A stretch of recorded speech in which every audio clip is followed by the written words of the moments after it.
Greetings and salutations everyone, I'm Ekamek, this is Let's Play Oxygen Not Included.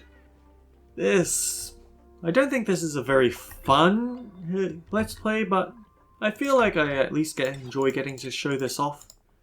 So, in the last episode we did some research, we did some digging. I don't remember whether the last episode is when Hassan got the ability to dig up abyssalite, but we're on kind of a crunch because we have no food left. So Hassan, please dig these things up faster. In fact, I think I'll add this little extra root. It's not good for our Sweetle supply that they can just wander off. But it's going to be kind of necessary if we want to get this food as soon as possible because... yeah, people are starting to starve. Anyhow, I just remembered that we also got a few extra automation buildings, so we might as well talk about these. Or maybe I'll just talk about all the ones I haven't discussed yet. The signal switch is used by the player. That is, at any time I can just click on or off and immediately change the controls on the building. Very important. The wattage sensor changes based on the wattage being sent through the network that it's connected to. So if you have a high power building that you don't want overloading the cabling, you could use a wattage sensor to shut it off whenever it looks risky. The cycle sensor checks what time of a cycle it is and gives out a green or red input as appropriate. Rather handy. Timer sensor works on a similar basis, but it works either on multiple cycles worth, or it works on just very few seconds. So, like it says, very long or very short periods of time. Gas element sensor and liquid element sensor will detect what their overworld element is and send out a signal if they detect what they're told to detect. The weight plate is based on what sort of solid weight is on them. So it can be used as an alternate duplicate sensor, or it can be used to detect how much of a certain element is being dropped on them, or just the basics as you'd expect. The knock gate is very important. If it gets a green signal, it gives red. If it's a red signal, it gives green. This is a very important thing for programming. It can also be used to... it's a very important part of setting up a hatch ranch. You'll see how that works later.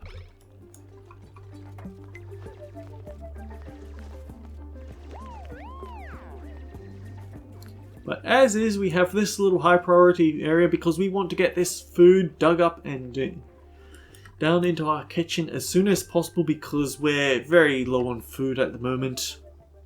I'm beginning to think that not going for that 6th duplicate was actually a blessing in disguise. Let's actually turn this rock crusher down a level of a priority simply so that we can ensure that people only crush out more copper when there's absolutely nothing else to do. We have a new skill point to assign. It's for Nisbet. We're going to give you a fancier hat. Clothing Refashionator. That must be new. We also have artifact analysis. But here's the thing. Art fundamentals. Just by taking this skill, Nisbet can paint and Nisbet can sculpt. But they're going to be crude artwork. It's going to look awful. Mediocre artwork quality. I say awful, but what I mean is it has the minimum decor bonus. In aesthetic design, they get mediocre artwork quality, which means that it's going to look nicer and have a higher decor bonus. Masterworks means that it's exactly what you'd think. The things that they produce are going to look absolutely fantastic. And I usually save for only that very point for when people are allowed to touch the art at all.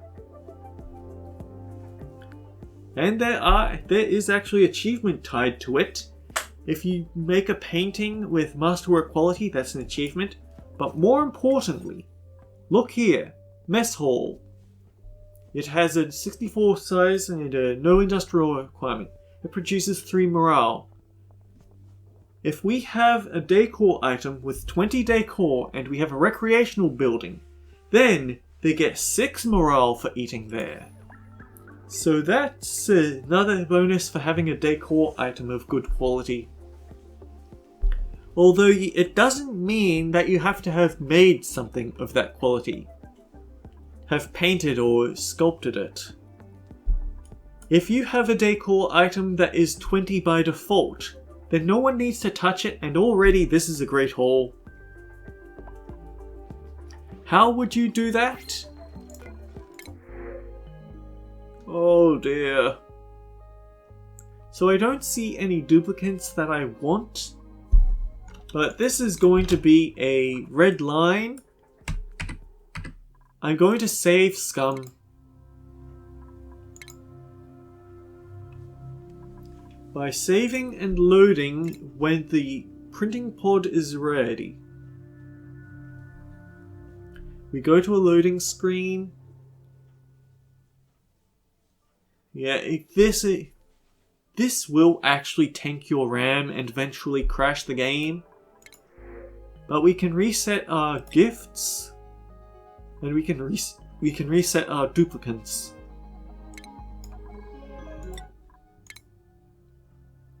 I want to keep going until I see some sort of food appear.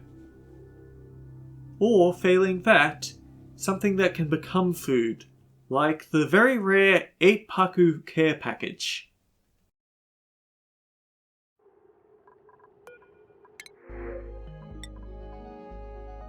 We already have Starry-Eyed, we don't need that again.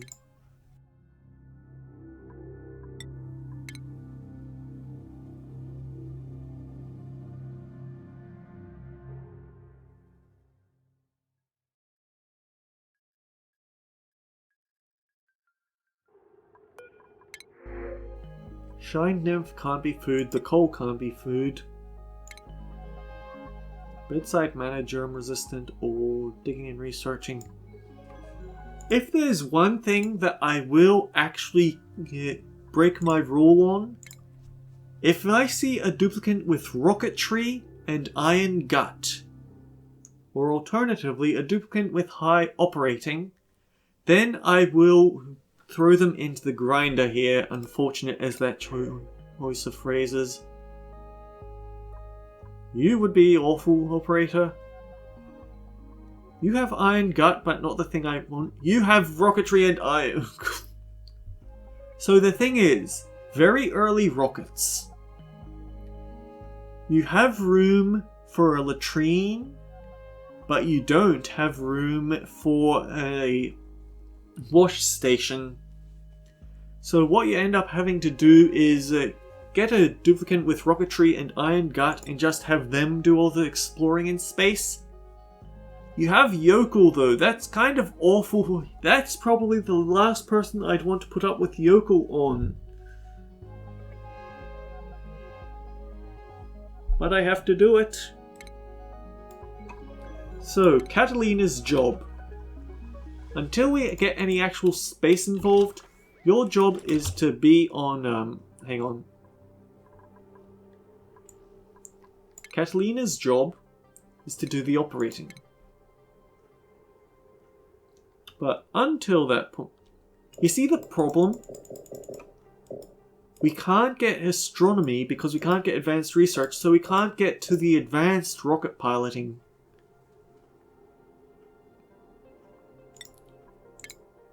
At the moment, I think you're just the Gofer.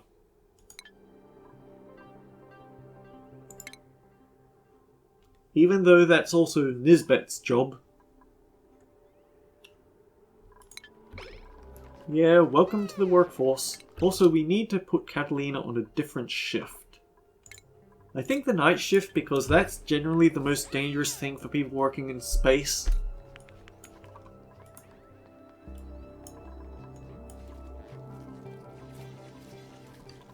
Okay, so we set all of these to be auto-harvested.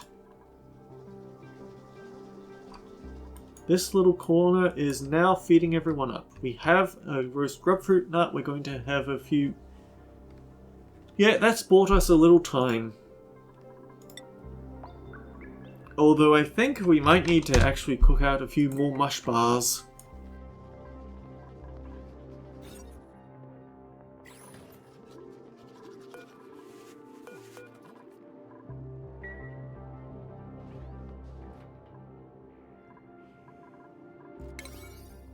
Yeah, so now Hassan's job should be to excavate the rest of the sandstone biome and see if we can dig up any more hatches. Because the more hatches we have, the better. I want to make an egg cracker, actually, so I can make a few omelets. Because we might actually need that, but there's a very dangerous precedent with omelets. Because they're eating into your... They're going to eat into the hatch ranch population. And the sooner we want these eggs to hatch. It's very hard to control which eggs they collect, but also we want them to hatch wild, which takes about 20 cycles. So every time we crack an egg for food, we're pushing away from our ideal hatch ranch operating system.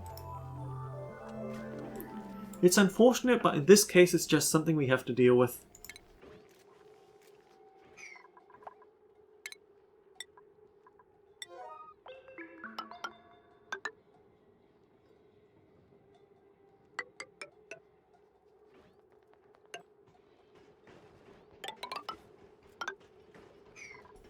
Building a little bypass way because we aren't always going to have access to this area through here. We're going to have to do some restructuring to make these hatch ranches a lot better proportioned, shall we say. Also, we've got this huge chunk here of ground down here that we could clear out a bit of.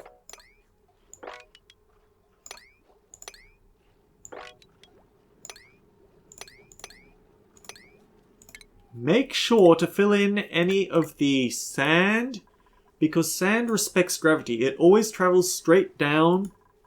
This would leave a little gap that our duplicate wouldn't be able to cross. Research, research. What can we research? We have a full in automation. Eventually we're going to need to learn animal control, so we might as well start on that now.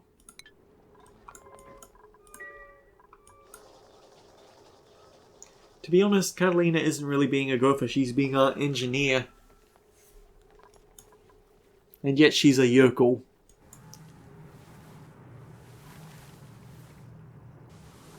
Oh yeah, we found our cool salt geyser. So this area is also going to become super frigid. And that's actually really bad for this grub fruit because they don't like it to be super frigid. We might need to change our tack of research, actually. We need to get these insulated tiles to slow down the cooling rate of this area. Because we desperately need this fruit. And you are making it much colder than I would like.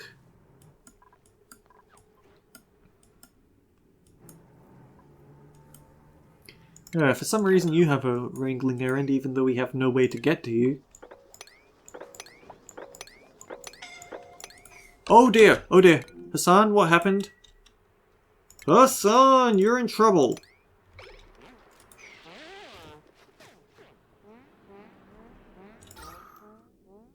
Oh, you've escaped with the skin of your teeth.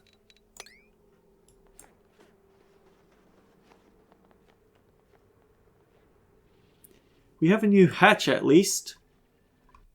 And we have lots of muckroot to keep ourselves fed.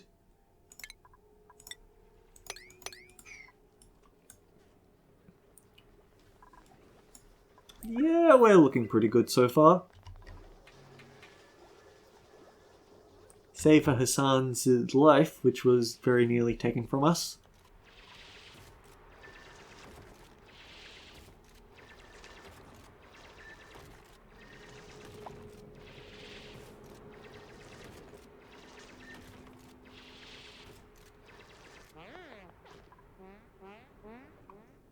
duplicants can work where they can't breathe, but they can't work forever.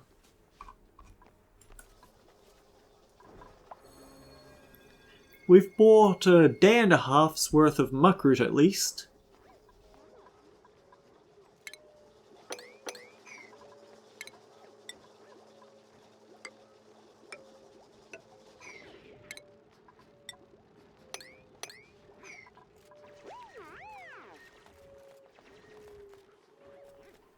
Yeah, the colony's looking pretty quiet right about now. I guess we could have a think about what I want to build here. So what I want to put down here is going to be a plumbing facility. Basically, we can't rely on these outhouses forever. It's just too time sensitive. We keep having to call over a plumber to unclog them and then resupply them, and there's also the fact that latrines versus washrooms. Washrooms give 1 point of extra morale. Every point of morale helps. So what's going to happen is we're going to repurpose these miniature bedrooms. They're going to be turned into They're going to be turned into bathrooms. What we have is plumbed equivalents of outhouses here and here. When we get the research to, we're going to have statues here and here. And then we're going to have our wash basins here and here. The trick is, we turn off passing left through this door and passing right through this door. That means that even though they come in to use these toilets, they won't leave and to get their germs over the side, so it takes much less room, and yet it gives us the full benefits of the advanced toilets, and it's going to be right next to the mess hall, so they spend less time running about. It's all very clever design that I did not come up with. I looked at other people's guides to do it. Carbon sink is still working, albeit we might want to throw in a sandstone ladder right here.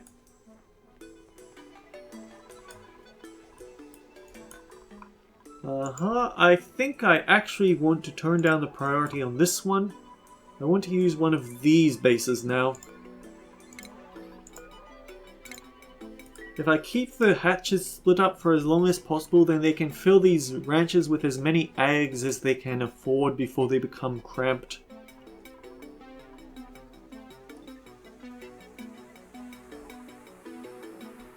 I have to do something about these lumps though.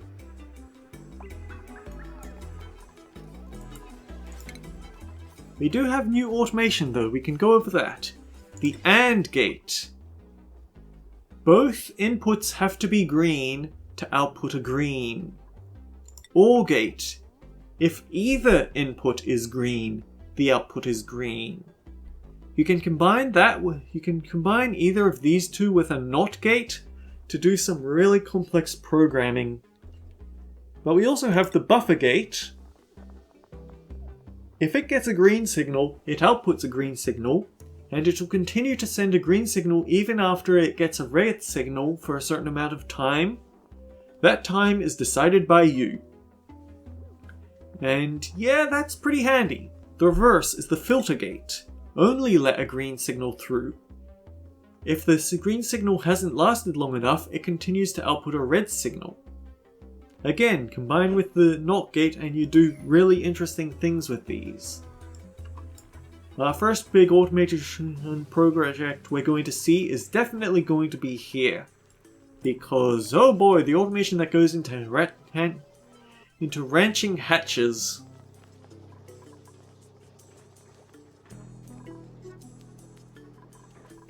We're at least keeping ahead of the kilocalories curve.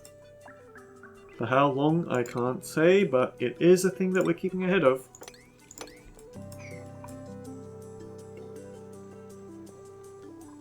Oh, we got another hatch.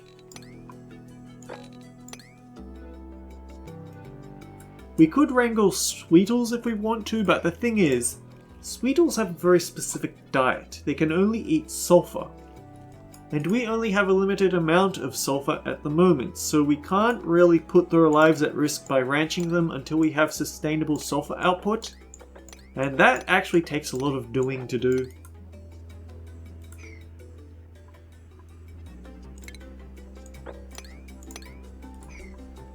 There's also a little catch that Sweetles can only buff plants if there's an empty space next to the plant. So if I were to dig up this copper, they would never be able to tend this mealwood plant. We need to leave this here or replace it with a sandstone in order to get that working. Okay, what research? We just completed insulated tiles. We need to insulate the northwestern corner.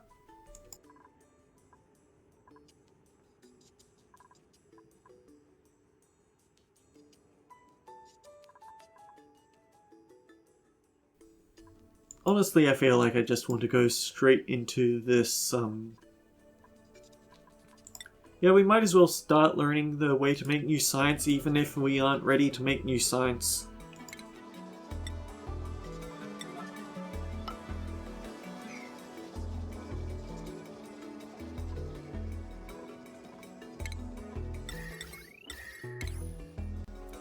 So yeah. These utilities are used for changing temperature, but they're not very good at it. The main draw of this research is this: insulated tile. Reduce heat transfer between walls, retaining ambient heat in an area.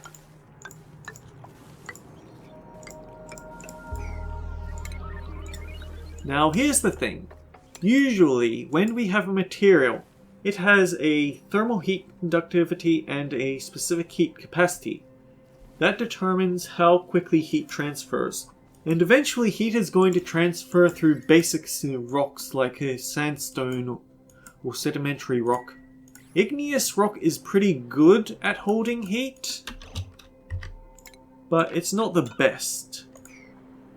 However, an insulated tile is different. I want to make these out of insulated igneous rocks actually. They have an insulated tag basically, so the thermal conductivity drops a lot simply by making it out of making them insulated buildings. The catch is it uses extra materials, so make sure you know what you're building it into.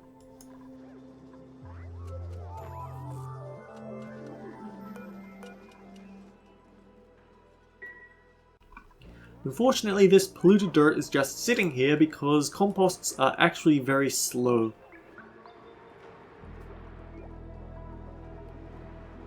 But because it's right next to this oxygen diffuser, it's pumping the place full of oxygen and it just can't off-gas because it's overpressure.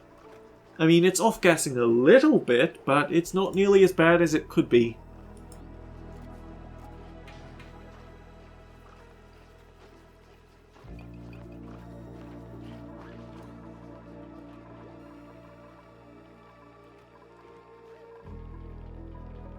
Oh, damn it. We have to uncover this. There's just no way around it.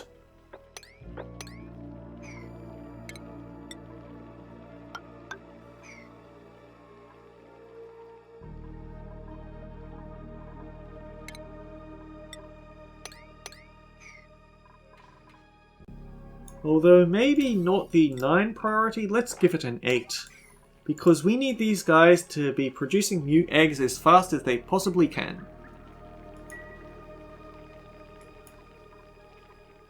And just to check, this is the materials overlay. It's useful for telling where certain element things are. If we set it to cultivatable soil, we see something we don't want. We do not want dirt in the hatch exhibit. Because the thing is, hatch. They produce hatchling eggs at 96% most of the time. But if we feed them sedimentary rock, then they might produce a stone hatch. If we feed them dirt, they produce a sage hatch. We want stone hatches, not sage hatches.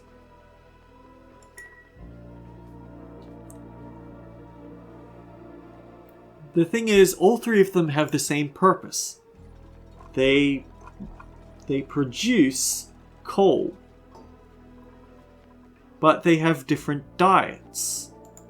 So if we pop this open, the standard hatch has all of this to eat. So any sort of food, but they can also eat sand, sandstone, clay, crushed rock, dirt, or sedimentary rock. If they become a sage hatch, then they lose access to the rock type of foods, but they can eat dirt, slime, algae, fertilizer, or polluted dirt, along with any sort of food that they can get their mouths on. And they produce very little coal in return, so you actually kind of don't want them to get their jaws on actual food unless you desperately need to get rid of the actual food. And yeah, actually the better foods produce even less coal. Oh, hello. Blueprints. We don't want any new duplicates, so... I'm going to save scum between episodes. No. I need to finish what I was saying. Stone hatches. They can't eat the dirt or the sand or even sandstone, but they eat sedimentary rock, igneous rock, obsidian, and granite. But they can also eat metals. And it's feeding them metals that produces smooth hatches, which can only eat metals, but they produce refined metals instead of coal. And actually they eat less metal and produce more metal than the stone hatches turn metal into coal. But if you give them normal rocks, then they'll poop out whatever rock you want. They produce a lot more coal. We do eventually need to get our hands on smooth hatches, but for now I'm just sticking with regular hatches because I want to get my sand and sandstone supplies down. So with that said, save scumming, ahoy!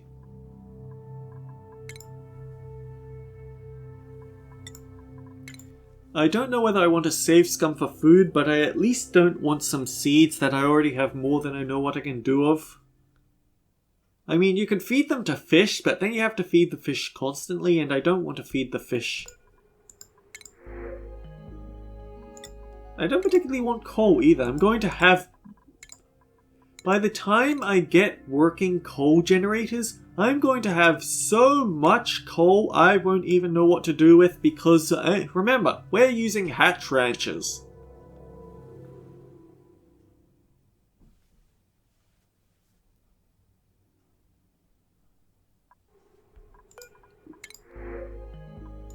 I guess pufflet is okay.